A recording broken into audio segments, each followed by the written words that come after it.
ये है AGT live 24/7। आप सब देख रहे हैं एजीटी लाइव 24/7। এই হচ্ছে AGT live 24/7। This is AGT Live 24/7। যখন প্রণীত হয় তখন আজকে যারা শাসক সেই শাসকদের পুরনো ইতিহাস তো আমরা জানি। তখন আরএসএস তো ছিল, তখন রাজনৈতিক শক্তি ছিল হিন্দু মহাসভা। সেই হিন্দু মহাসভার নামে তার নেতারা কে ছিল তাও জানেন। এখানে আস্তে আস্তে দেখলাম একটা সরণির নামকরণ করা হয়েছে, ডক্টর শ্যামাপ্রসাদ মুখার্জি সরণি। ডক্টর শ্যামাপ্রসাদ মুখার্জি তিনি ছিলেন সেই তথাকথিত হিন্দুত্ববাদীদের নেতা, তখন হিন্দু মহাসভা, অর্থাৎ মনুবাদী চিন্তারই আধার সেটা। তো তিনি তার কি এই স্বাধীনতা আন্দোলনে কোনো অংশগ্রহণ ছিল কি? বা আরো আরএসএস এর যারা নেতারা ছিলেন তাদের এই এত ত্যাগ তিতিক্ষা জীবনের বিনিময়ে, যন্ত্রণার বিনিময়ে যে স্বাধীনতা অর্জন হয়েছে আমাদের দেশে, তাতে কোনো ভূমিকা ছিল কি? আজকে তো তারা দেশ চালাচ্ছেন, আজকে উত্তরসূরি হিসেবে দাবি করছেন। তারা সেই সংবিধানও যেটা গৃহীত হয়েছিল, তার পতাকা যেটা গৃহীত হয়েছিল জাতীয় পতাকা হিসেবে, কোনোটাই মানতে চাননি। ডক্টর শ্যামাপ্রসাদ মুখোপাধ্যায়ের মতো মানুষরা তার বিরোধিতা করেছিলেন, তাহলে বরং পরোক্ষে ব্রিটিশকে সাহায্য করেছিলেন। এগুলো হচ্ছে ইতিহাস। তাহলে আজকে তারা যে সংবিধান মানেন না, এই সংবিধান মানেন না, কারণ তাদের যে লক্ষ্য আছে ভারতবর্ষের বুকে তথাকথিত হিন্দু রাষ্ট্র কায়েম করবে, ব্রাহ্মণ্যবাদী হিন্দু রাষ্ট্র,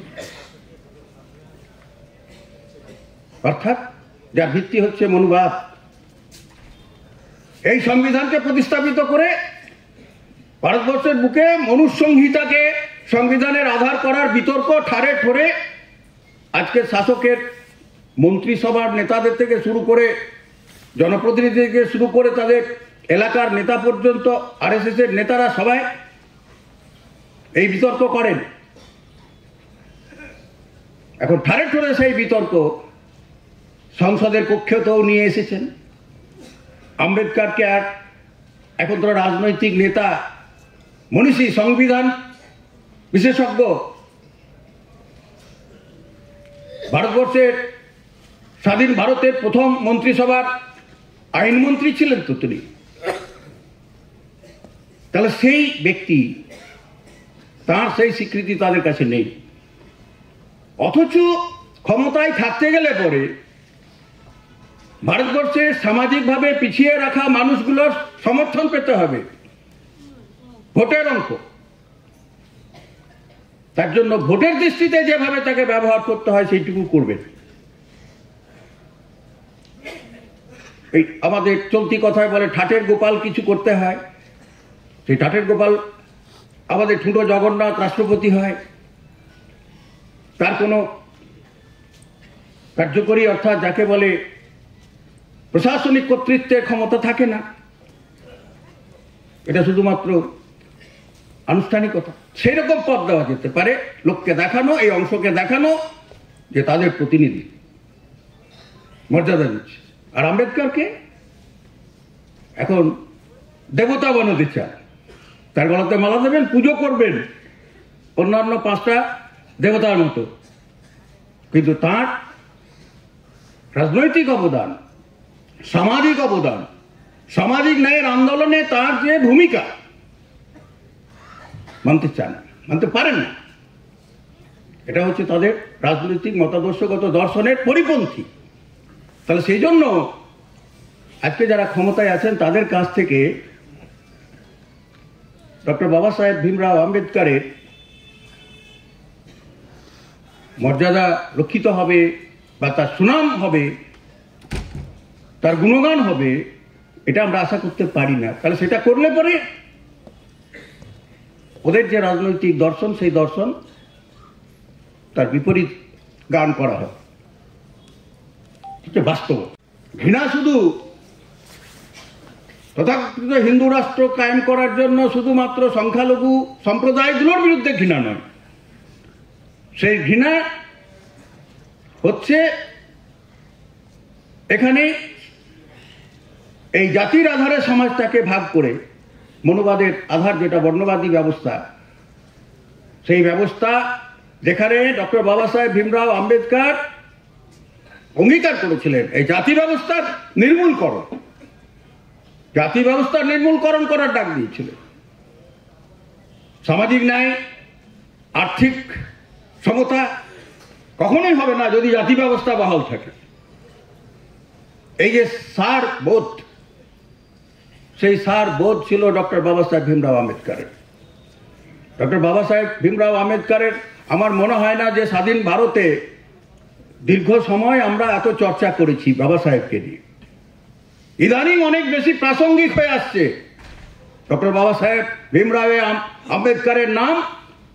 সারা দেশে বিশেষ করে যাদের মধ্যে গণতান্ত্রিক চেতনা আছে, চিন্তা আছে, এই সংবিধানের প্রতি একটু দায়বদ্ধতা আছে, তারা জানেন, বোঝেন, ইতিহাস থেকে শিক্ষা নিয়েছেন যে আজকের দেশের যে অবস্থা, দেশটাকে যদি রক্ষা করতে হয়, সব মানুষের ঐক্য সংহতিকে যদি রক্ষা করতে হয়, তাহলে এই সংবিধান যেটা আছে সেই সংবিধানটাকে রক্ষা করাটাও আমাদের একটা দায়িত্ব।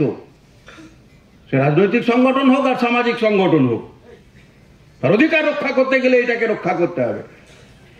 আর সেইটার উপরে আক্রমণ কেন্দ্রীভূত হয়েছে, এই সংবিধানটার উপর আক্রমণ কেন্দ্রীভূত হয়েছে লাগাতার। আর এই জন্যই ৭৫তম বর্ষে সংবিধান নিয়ে আলোচনা করার আনুষ্ঠানিক যে আলোচনা, সেখানে যে কথাটা বললেন, যে মন্তব্য করলেন, সেই মন্তব্যটা বেফাঁস মন্তব্য, আলটপকা মন্তব্য নয়। এটা হচ্ছে পরিকল্পিতভাবেই করেছে, এটাই তাদের চিন্তা ভাবনা মননের প্রতিফলন, বিদ্বেষ তার প্রতিফলন করছে। সেই জন্যই সারা দেশ থেকে প্রতিবাদ। এটা ভালো যে সর্বস্তর থেকে তার প্রতিবাদ হচ্ছে। তাহলে আম্বেদকর এখন আর শুধু পিছিয়ে পড়া মানুষের প্রতিনিধি নয়, আম্বেদকর এখন প্রকৃত অর্থে আজকের ভারতবর্ষের, যে ভারতবর্ষ আধুনিক চরিত্র দিয়ে করার চেষ্টা করেছিলেন, স্বপ্ন দেখিয়েছিলেন, গণতান্ত্রিক ধর্মনিরপেক্ষ সার্বভৌম ভারতবর্ষ, সেই ভারতবর্ষের অন্যতম একজন স্রষ্টা। এবং তাকে রক্ষা করার জন্য, তাকে পুষ্ট করার জন্য যে সংবিধান, সেই সংবিধানটা স্রষ্টা। তাহলে এটা একটা প্রতিষ্ঠান।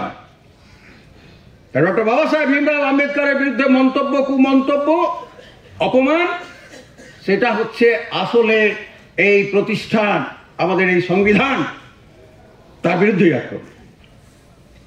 সেই জন্য এত প্রতিক্রিয়া সর্বভারতীয় স্তরে, রাজনৈতিকভাবে সামাজিক সংগঠনগুলো তার প্রতিবাদ করছে।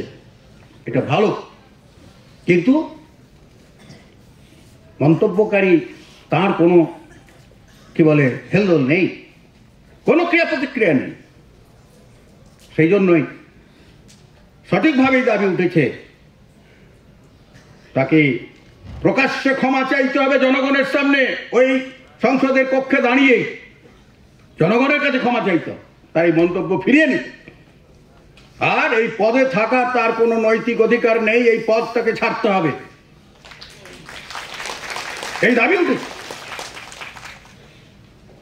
আমাদের সংগঠন দলিত শোষণ মুক্তি মঞ্চ, আমরা সর্বভারতীয় স্তরে আমাদের দলিত রাইট প্ল্যাটফর্ম আছে, সমন্বয় সমিতি আছে, 100টা বিভিন্ন শতাধিক, এখন শতাধিক প্রায়, সারা দেশের দলিত এবং সামাজিক সংগঠন দলিত রাইট নিয়ে, দলিত অংশের মানুষের অধিকার নিয়ে আমরা হায়দ্রাবাদে 2022 সালে যে কনভেনশন করেছিলাম, সেই কনভেনশনের মঞ্চ থেকে এই সমন্বয় সমিতি তৈরি হয়েছে। তার মধ্যে দলিত শোষণ মুক্তি মঞ্চ হচ্ছে অন্যতম অংশীদার। আমরা সেই সমন্বয় সমিতির পক্ষ থেকে সারা দেশে প্রতিবাদের ডাক দিয়েছি, এই দাবি তুলেছি। এবং এটা ভালো, সারা দেশে বিভিন্ন প্রান্তে প্রতিবাদ ধ্বনিত হচ্ছে, আক্রোশ ধ্বনিত হচ্ছে। এটা ভালো, আপনারাও করেছেন। এই সব থেকে দিনের পর দিন বেহাল অবস্থা, আর সব থেকে আক্রান্ত হচ্ছে আমাদের এই পিছিয়ে রাখা মানুষ, আদিবাসী, দলিত, পিছিয়ে পড়া, পশ্চাৎপদ অন্য অংশ এবং গরিব সংখ্যা, তাদের সংখ্যাই বেশি। তাহলে এই আর্থিক শোষণ, সামাজিক নির্যাতন, বৈষম্য, তার বিরুদ্ধে এই সমবোঝাপড়া নিয়ে আমাদের ঐক্যবদ্ধ হতে হবে। গণতান্ত্রিক আন্দোলনগুলো সেইভাবেই সমন্বিত হতে হবে। তাহলে এই আজকে সর্বাত্মক আক্রমণের বিরুদ্ধে আমরা অধিকার রক্ষার লড়াইয়ে টিকে থাকতে পারব। সেই কাজ করতে হবে। যেভাবে নির্যাতন, এই যে দলিতদের উপরে, আদিবাসীদের উপরে, মা বোনেদের উপরে যেভাবে নির্যাতন বেড়েছে, এসবই হচ্ছে মধ্যযুগীয় ব্যবস্থা, মধ্যযুগীয় চিন্তা, সামন্তবাদী যে সংস্কৃতি, তার প্রতিফলন। এবং তার ভিত্তি হচ্ছে এই মনুবাদী চিন্তা। মনুবাদী চিন্তা হলে যা হয়, লিঙ্গ বৈষম্য, মা বোনেদের অধিকার স্বীকার করে না, শুনলেন তো, তাদের সমতা তো দূরের কথা, তাদের মর্যাদা পর্যন্ত স্বীকার করে না, লিঙ্গ বৈষম্য তাকে স্থায়ী করতে চায়। এসবের বিরুদ্ধে আমাদের সংগঠন সরব থাকতে হবে। জমির অধিকার, মজুরির অধিকার, আবাসের অধিকার, কাজের অধিকার, শিক্ষার অধিকার, কোনোটা বিচ্ছিন্ন না। শুধু তথাকথিত সংরক্ষণের জন্য আমরা লড়াই করব এরকম অনেক সংগঠন আছে যারা করে। মাথায় না থাকলে মাথা ব্যথা থাকবে না তো, চাকরি বাকরি থাকবে তবে তো।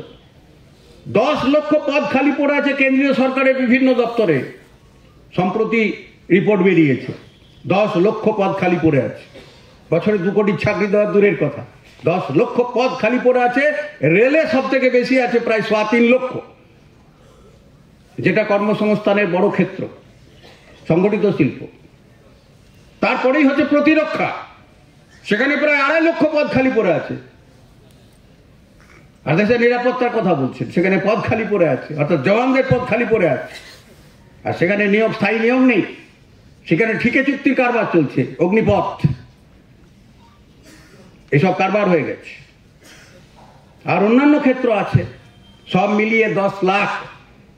তাহলে এগুলো পূরণ করো, সরকারিভাবে পূরণ করলে এই পিছিয়ে পাখা মানুষের তাদের হিস্সা যেটা আছে, আমাদের অংশ যেটা আছে সেটা পাবে। এটা কোনো দয়ার দান নয়, সাংবিধানিক অধিকার। সেই অধিকার থেকে বঞ্চিত করছে একেবারে পরিকল্পিতভাবে, নিয়োগ নেই। আর কি করছে? বেসরকারীকরণ করার সাথে সাথে সংরক্ষণের কোনো দায়বদ্ধতা নেই। কারণ বেসরকারি মালিকদের তো উপর তার সংবিধানের এই সংরক্ষণ নীতি খাটে না। সেখানে সংরক্ষণ দিতে হবে আদিবাসী, তফসিল, ওবিসি, তাদের সংরক্ষণ দিতে হবে। এসব দাবি করলেই হবে না, সাংবিধানিক কোনো দাঁত নেই। তাহলে সংবিধান সংশোধন করে বেসরকারি প্রতিষ্ঠানে, শিক্ষা হোক, শিল্প হোক, সেখানে বেসরকারি ক্ষেত্রে সংরক্ষণের ব্যবস্থা করতে হবে। এই দাবি আমাদের আছে। আর বেসরকারীকরণ, শিক্ষা, স্বাস্থ্য, রাষ্ট্রায়ত্ত সম্পদ, তার ঢালা বেসরকারীকরণ বন্ধ করতে হবে। শুধু বেসরকারি ক্ষেত্রে সংরক্ষণের কথা বললেই হবে না, বেসরকারীকরণ বন্ধ করতে হবে। আর বেসরকারীকরণ বন্ধ না হলে যেটুকু নিয়োগ হবে সেখানে সংরক্ষণ ব্যবস্থা কার্যকরী হবে না। যেমন সংকট আছে, সংকটের মধ্যে সরকারগুলো যেমন পথ খুঁজছে, টিকে থাকার জন্য নানা কারবার করছে, তার মধ্যে দাঁড়িয়ে যা হয়, এই কন্ট্রাকচুয়াল ঠিকে নিয়োগ, ক্যাজুয়াল নিয়োগ, এসব বন্ধ করতে হবে, স্থায়ী নিয়োগ করতে হবে। স্থায়ী নিয়োগ না হলে সংরক্ষণ ব্যবস্থা কার্যকরী করা হয় না সরকারি দপ্তর। সেই সব বিষয়গুলো সামনে আমাদের আনতে হবে। তাই আগামী দিনে আপনাদের এই যে 11 দফার যে লড়াই, যে দাবি সনদ এখানে চিহ্নিত হয়েছে, তার সঙ্গে আরও কিছু যুক্ত হতে পারে, আপনারা পরামর্শ দেবেন। কিন্তু এই মুখ্য যে বিষয়গুলো আছে, জ্বলন্ত বিষয়, এই অংশের মানুষের মধ্যে ব্যাপকভাবে, সেই অংশের মানুষের মধ্যে প্রচারে নিয়ে যেতে হবে, তাদেরকে এই লড়াইয়ে সামিল করতে হবে। এবং এই লড়াই আন্দোলনের মধ্য দিয়েই যে সামাজিক বিন্যাস আর ওদের যে চাতুরি, সামাজিক প্রযুক্তির মাধ্যমে আমাদের ভাগ করার যে নীতি, তাকে প্রতিহত করতে হবে। তা না করতে পারলে আমরা আমাদের অধিকার রক্ষা করতে পারবো না। শুধু সংগঠন আর ব্যানার খাটিয়ে, এরকম হাজারটা সংগঠন ভারতবর্ষে কাজ করে, সব নাম কেউ আসতে ব্যানার লাগানো, মূলে কেউ যেতে চায় না। সেই জায়গায় নিয়ে যাওয়ার জন্য আরও অন্য অংশের সামাজিক সংগঠনগুলোকে এক জায়গা করতে হবে। সেই কাজ আপনারা করবেন। আপনাদের রাজ্যস্তরীয় আজকের এই যে বিশেষ কনভেনশন, সেই কনভেনশনে আপনারা আগামী দিনের লড়াই আন্দোলনের কার্যকরী কর্মসূচি নেবেন, সংগঠনকে বিস্তৃত করবেন, মজবুত করবেন। যেটুকু পরিস্থিতির উন্নতি হয়েছে ফ্যাসিস্ট সুলভ শাসনে, তারা দুর্বল হয়েছে, এমনি এমনি দয়া করছে না, সেই দুর্বলতা তাদের আছে। স্বৈরশাহী কখনো চিরস্থায়ী হয় না। তাহলে সেই সুযোগে আমাদের এই সামাজিক আন্দোলন, অর্থনৈতিক দাবি দেওয়ার আন্দোলনকে অন্যান্য গণসংগঠন, গণ আন্দোলনের সঙ্গে সমন্বিত হয়ে আমাদের এগিয়ে যাওয়ার পরিকল্পনা করতে হবে, সাহসের সঙ্গে বুক চিতিয়ে। সেই কাজ আপনারা করবেন। ত্রিপুরা তপশিলি জাতি সমন্বয় সমিতি এই অংশের মানুষের অগ্রণী সংগঠন, ঐতিহাসিকভাবে সেই ঐতিহ্যকে মাথায় রেখে মেরুকরণ ঘটানো। আরও অন্য ব্যাপার আছে, আমি সেগুলো বলছি না, অত বিস্তৃত সময় নেই বলে ব্যাখ্যা করার দরকার নেই। শুধু এইটুকু বুঝতে হবে, তোরা মানুষকে ভাগ করার জন্য, জাত ধর্ম বর্ণ সম্প্রদায়ের ভিত্তিতে ভাগ করার জন্য যেখানে যখন যেটা দরকার সেইটাকে ব্যবহার করছে, সেই সোশ্যাল ইঞ্জিনিয়ারিং, সামাজিক প্রকৌশল করে ভাগ কর। আর এই নিচের তলার এই জনগোষ্ঠীর মধ্যেই, তপশিলীদের মধ্যেও অগ্রবর্তী পশ্চাৎবর্তী এই অংশকে ভাগ করো, এক একটা সাবকাস্টের মধ্যে ভাগ করো, এইসব ইঞ্জিনিয়ারিং চলছে। তাহলে এর বিরুদ্ধে ঐক্যবদ্ধ বোঝাপড়া দরকার।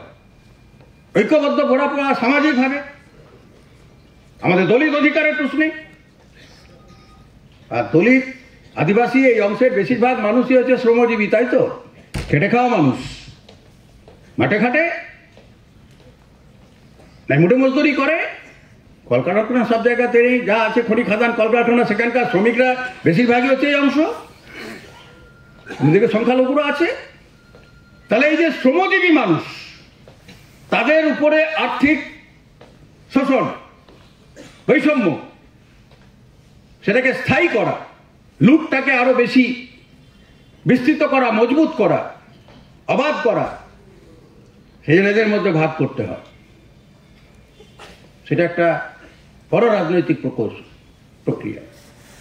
এবং তার জন্য যত রকমের এই ধরনের দ্বন্দ্ব আছে, জাত পাত ধর্ম সম্প্রদায় বর্ণ ভাষা, সেগুলোকেই ব্যবহার করে টুকরো টুকরো করে ভাগ করা যায়।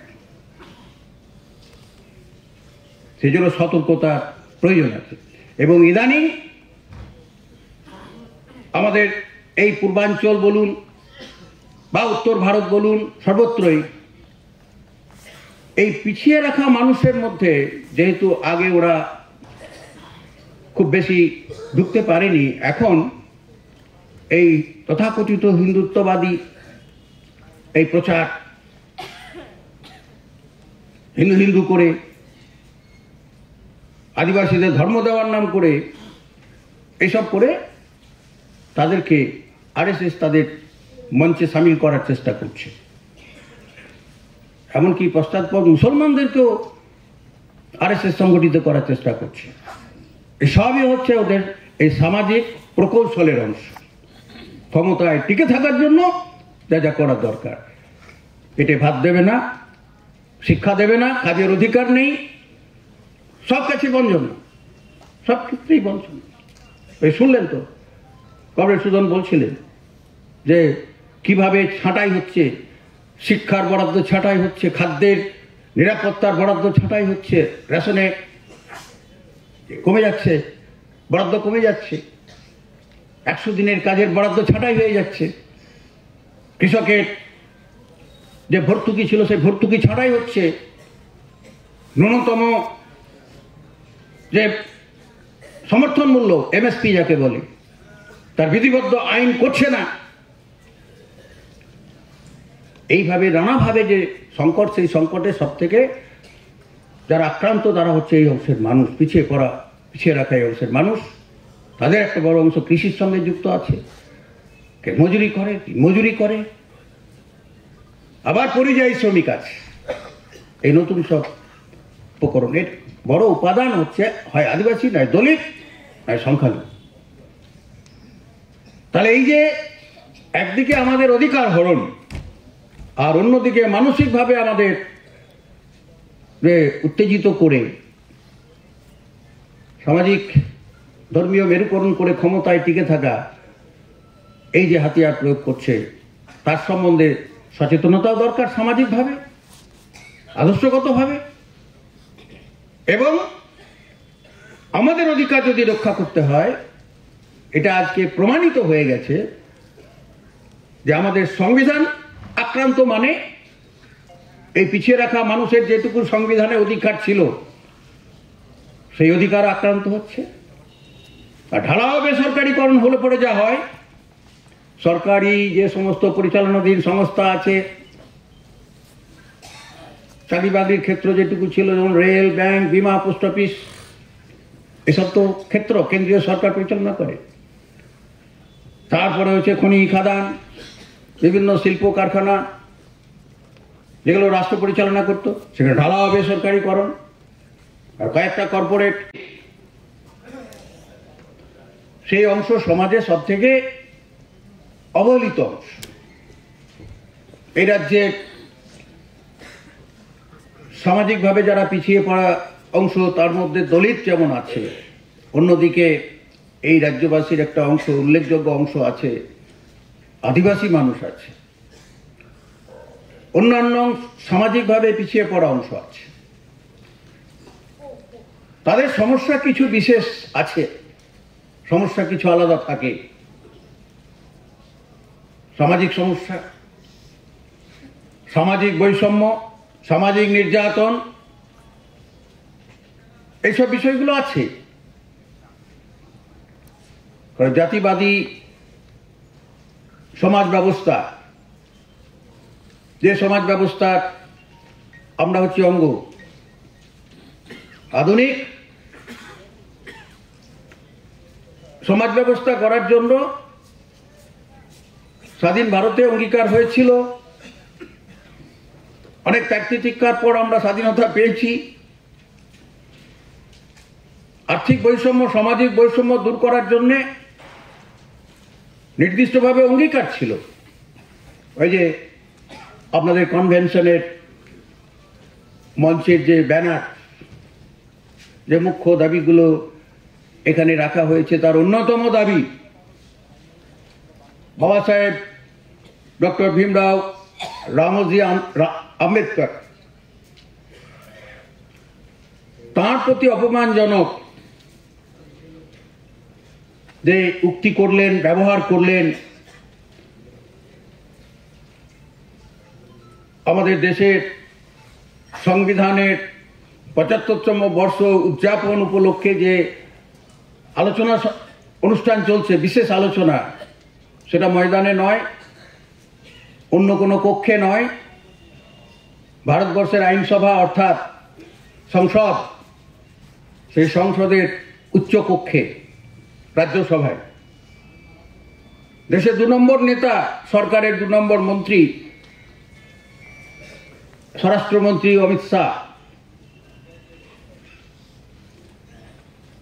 জানি না তাদের সত্যিকারের সেই যোগ্যতা আছে কিনা ওই কক্ষে বক্তৃতা করার, তবুও দুর্ভাগ্যজনক যে আছেন। এটা ইতিহাসের পরিহাস। কিন্তু সেখানে দাঁড়িয়ে যেভাবে তুচ্ছ তাচ্ছিল্য করলেন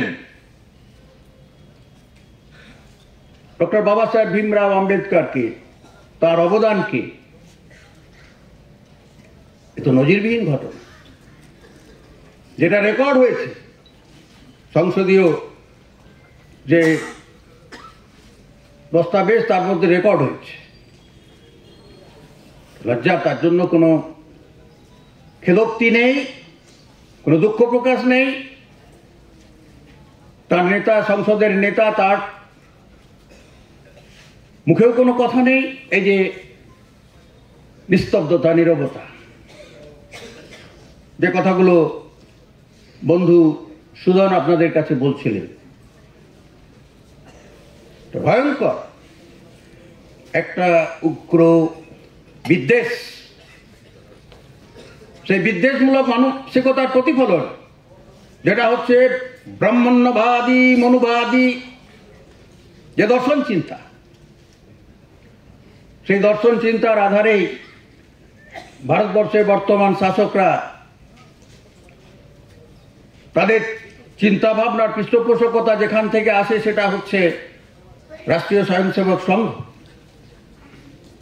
তথাকথিত হিন্দুত্ববাদ, সেই তথাকথিত ব্রাহ্মণ্যবাদী হিন্দুত্ববাদ, তারই হচ্ছে সেই মানসিকতার, সেই চিন্তা ভাবনার অন্যতম প্রতিফলন এটা। তাছাড়া এইরকম একটা মানুষ, অবশ্যই তিনি দলিত সম্প্রদায়ের থেকে উঠে আসা সর্বশ্রেষ্ঠ একটা ব্যক্তি, ভারতবর্ষ একটা রত্ন, সেটাই তার একমাত্র পরিচয় নয়। সে তার গুণে, যোগ্যতায় এই আসন অর্জন করেছিলেন, এই মর্যাদা অর্জন করেছিলেন, এমনি কোন সংরক্ষণের দৌলতে নয়।